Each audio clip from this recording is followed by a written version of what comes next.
Yo trabajaba en un posgrado que se impartía en Claxo, que era Pensamiento y Cultura en América Latina, que coordinaba mi profesor, que se llamaba Hugo Semmelman. Y me retiré del posgrado en agosto de ese año y él me invita en septiembre a decirme que hay una nueva universidad que quieren diseñar una carrera en comunicación y cultura y si me animaba a intentarlo. Y me puse a trabajar acá en el diseño de la carrera de comunicación y cultura. eh, y ahí trabajé con una colega que invité a trabajar porque yo no era del área de las comunicaciones, que es Marta Rizzo. No, yo trabajaba en el área de la cultura, Marta trabajaba muy bien en el área de las comunicaciones. Y fuimos articulando un plan de estudio que al poco andar fue el primero aprobado por la Secretaría de Educación Pública. Es la primera licenciatura que tiene la aprobación de la Secretaría de la SEP, ¿no? Conocí el mundo afro, que lo conocí a partir de que, por ese posgrado en el cual yo trabajaba antes de meterme a la UACM, que era este posgrado dirigido por mi profesor, conocí a algunos intelectuales yo diría mexicanos, ¿no?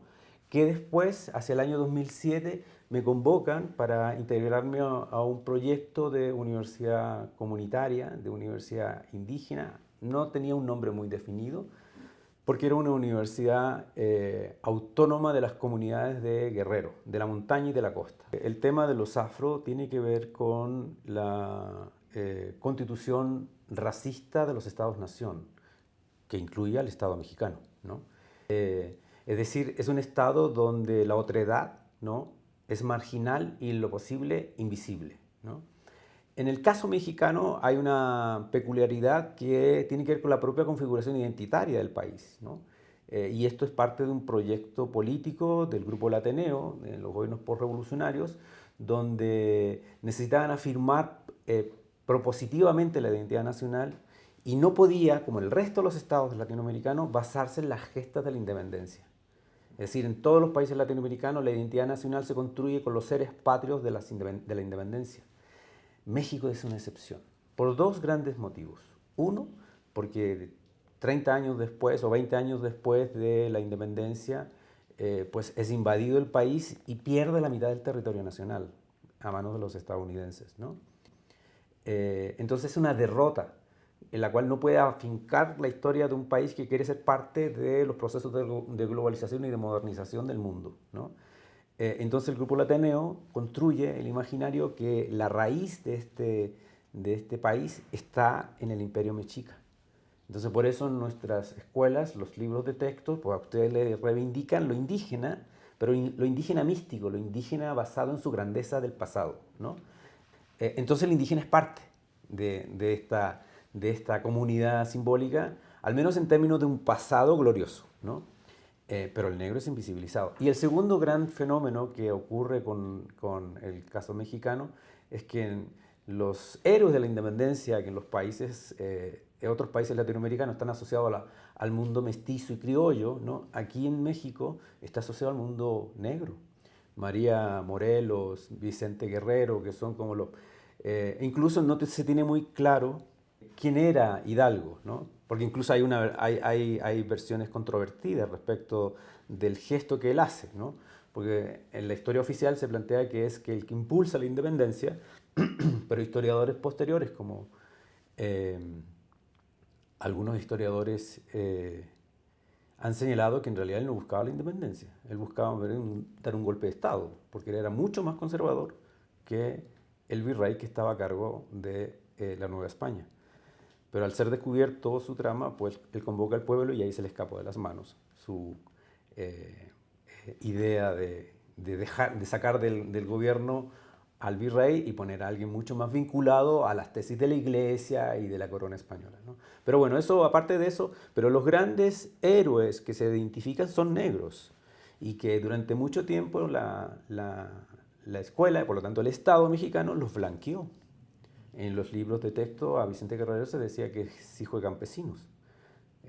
Recién a partir de este boom yo creo que hay que relativizarlo, estoy hablando de un boom académico, ¿no?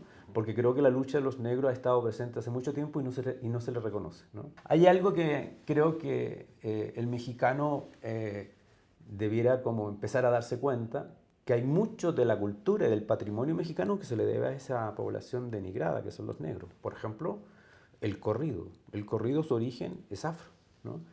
O sea, hay muchas cosas del patrimonio cultural mexicano que fue parte de ese pueblo que ha sido invisibilizado por las élites, ¿no? Y respecto a lo que tú señalas, respecto a que son 3 millones y tanto, ¿no? Habría que decir que el último, o sea, antes que en el censo del 2000, en la muestra censal del 2015, se hiciera la pregunta si uno se sentía parte del mundo afromexicano, afromestizo o negro, ¿no? Que es la pregunta que se incorpora en la encuesta intercensal. La última vez que se había contado la población negra en este país era hacia 1890. Es decir, había quedado fuera de todo lo que es la generación de estadísticas demográficas de la composición de la población mexicana en todo el siglo XX. Lo que yo trato de presentar en este proyecto es cómo hago 2 movimientos en términos de ejes analíticos. Uno, en términos de percibir por ello si es que esta modificación constitucional del 2019, que después se amplió producto del trabajo del INPI en el 2023, ¿no? Que se volvió a modificar en el artículo 2, enriqueciéndolo mucho más, pero sobre todo para el mundo indígena. Primero, si es que ellos se sienten identificados con esas modificaciones, ¿no? La primera cosa, es decir, y estoy hablando que si tienes presente el proyecto, yo estoy trabajando con activistas, con gente que participó tanto en el proceso de reconocimiento 2019 como en el proceso del INPI el 2023.